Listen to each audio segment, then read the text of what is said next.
ராட்சசன் துப்பிய எச்சிலோடு சுற்றி சுற்றி வந்த கடத்தல்காரர்கள். பல கோடி ரூபாய்க்கு விற்க முயன்ற எச்சில் பொக்கிஷம் யாருக்கிட்ட இருந்து உங்களுக்கு கிடைச்சது என நடக்கும் விசாரணை.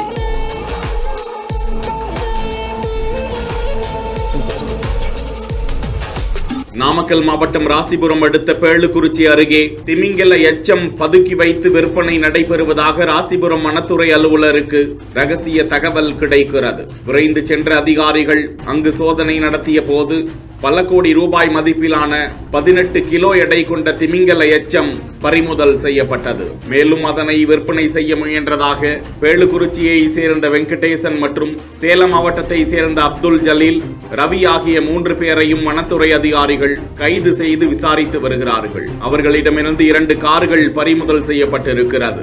மேலும் தலைமறைவாக உள்ள கொல்லிமலை பகுதியை சேர்ந்த சந்திரன், வாழப்பாடி பகுதியை சேர்ந்த ராம்குமார் ஆகியோரையும் தனிப்படை அமைத்து வனத்துறை அதிகாரிகள் தேடி வருகின்றனர். வாசனை திரவியங்கள் தயாரிக்க வெளிநாடுகளுக்கு கடத்தப்பட இருந்த அந்த திமிங்கல எச்சம் எங்கிருந்து கிடைத்தது, யாருக்கு சப்ளை செய்ய முயன்றார்கள் என தொடர்ந்து விசாரணை நடந்து வருகிறது.